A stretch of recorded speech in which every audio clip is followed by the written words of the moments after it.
বন্ধুসকল আপোনালোকক আকৌ এবাৰ স্বাগতম জনাইছোঁ মোৰ এইটো ভিডিঅ'ত। বন্ধুসকল আজিৰ ভিডিঅ'টো বিশেষকৈ সেইসকল কৃষকৰ বাবে অতিকৈ গুৰুত্বপূৰ্ণ যিসকল কৃষকে নেকি PM কিষাণ পৰ্টেলত নতুনকৈ আবেদন কৰিছিল আৰু যিসকল কৃষকে নেকি PM কিষাণৰ পৰা অলৰেডি আগতে টকা পাইছে কিন্তু এতিয়া কিবা কাৰণে টকা মাজত নাপায় আৰু এতিয়া PM কিষাণৰ টকা সেইসকল কৃষকে এতিয়া PM কিষাণৰ টকা পাবলৈ কি কৰিব লাগিব এইটো ভিডিঅ'ত আমি সবিশেষ আলোচনা কৰিম।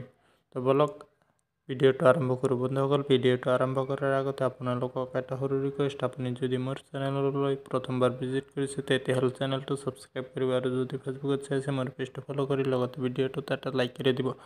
বলক আজিৰ ভিডিঅ'টো আৰম্ভ কৰোঁ। বন্ধুসকল প্ৰধানমন্ত্ৰী কিষাণ সন্মান নিধি যোজনাৰ যিটো অফিচিয়েল টুইটাৰ হেণ্ডেল আছে তাত আৰু এটা নতুন আপডেট আহিছে।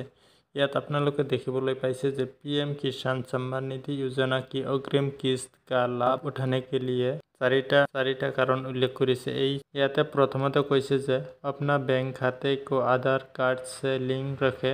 1 নম্বৰ আপোনাৰ বেংক একাউণ্টটো আধাৰ কাৰ্ডৰ লগত লিংক ৰাখিব লাগিব। 2 নম্বৰত কোৱা হৈছে আপুনি আধাৰ কাৰ্ড सीडेड বেংক খাতে মে আপোনাৰ DBT বিকল্প এক্টিভ ৰাখে। বন্ধুসকল আপোনাৰ কেৱল একাউণ্টৰ লগত আধাৰ কাৰ্ডখন লিংক থাকিলেই নহ'ব, আপোনাৰ আধাৰ কাৰ্ডৰ লগত একাউণ্টখন লিংক কৰাৰ পিছত আপোনাৰ DBT বিকল্পটো এক্টিভ হৈছে নে নাই সেইটো চেক কৰিব লাগিব, কিয়নো এতিয়া চৰকাৰে যিসমূহ ধন আছে কেৱল DBTৰ মাধ্যমেৰে দিয়ে, আধাৰ কাৰ্ডৰ মাধ্যমেৰে দিয়ে। সেইকাৰণে আপোনাৰ চেক কৰিব লাগিব আপোনাৰ একাউণ্টৰ লগত DBT ষ্টেটাছ এক্টিভ আছে নে ডিএক্টিভ হৈছে এইটো চেক কৰিব লাগিব।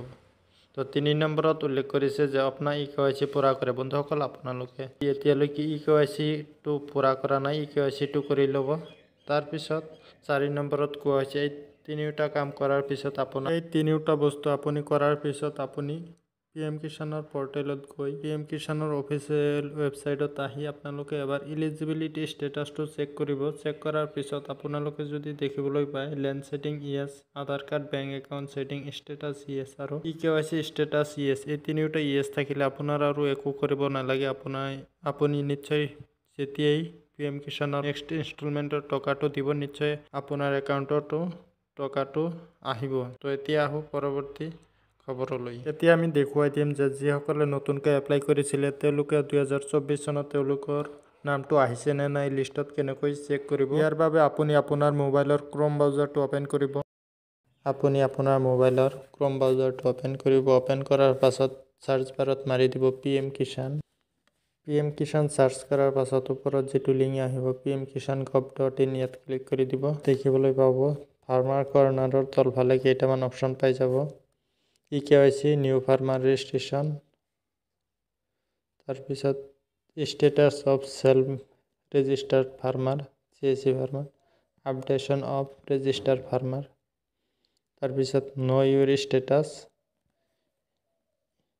ইউৰ ষ্টেটাছৰ সোঁফালে যিটো বেনিফিচিয়াৰী লিষ্ট ইয়াত ক্লিক কৰি দিব। ক্লিক কৰাৰ পাছত এনেকুৱা পেজত আহি যাব। ইয়াত আপুনি আপোনাৰ ষ্টেট নেমটো চিলেক্ট কৰিব লাগিব। তাৰপিছত ডিষ্ট্ৰিক্ট নেম চিলেক্ট কৰিব, আপুনি আপোনাৰটো চিলেক্ট কৰিব। তাৰপিছত চাব ডিষ্ট্ৰিক্ট চিলেক্ট কৰাৰ পাছত তাৰপিছত আকৌ ব্লক নেমটো চিলেক্ট কৰিব লাগিব। চিলেক্ট কৰাৰ পিছত আকৌ আপোনাৰ ভিলেজ নেমটো চিলেক্ট কৰিব লাগিব। ভিলেজ নেমটো আপুনি ইয়াৰ পৰা আপোনাৰ যিটো হৈছে সেইটো বিচাৰি চিলেক্ট কৰি দিব। চিলেক্ট কৰাৰ পিছত আপুনি জাষ্ট গেট ৰিপৰ্টত ক্লিক কৰি দিব।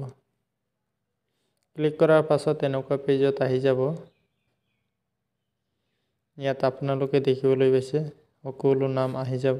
ইয়াৰ পৰা আপুনি আপোনাৰ নামটো বিচাৰি চাই ল'ব আছে না নাই। তো বন্ধুসকল আজিৰ ভিডিঅ'টো ইমানেই। ভিডিঅ'টো যদি ভাল লাগে ভিডিঅ'টোত এটা লাইক কৰি দিব। আপুনি যদি এতিয়ালৈকে মোৰ চেনেলটো ছাবস্ক্ৰাইব কৰা নাই ছাবস্ক্ৰাইব কৰি ৰাখিব আৰু যদি ফেচবুকত চাই আছে মোৰ পেজটো ফ'ল' কৰি লগতে আপোনাৰ বন্ধুসকললৈ এটা শ্বেয়াৰ মাৰি দিব। এনেকুৱা ধৰণৰ হেল্পফুল ভিডিঅ'সমূহ সদায় পাই থাকিবলৈ। তো আজিৰ ভিডিঅ'টো ইমানেই, লগ পাম আৰু এটা নতুন ভিডিঅ'ত। তেতিয়ালৈকে ভালে থাকক, সুস্থ থাকক তাৰে কামনা কৰি আজিৰ ভিডিঅ'টো ইয়াতে সামৰিছোঁ। Bye bye.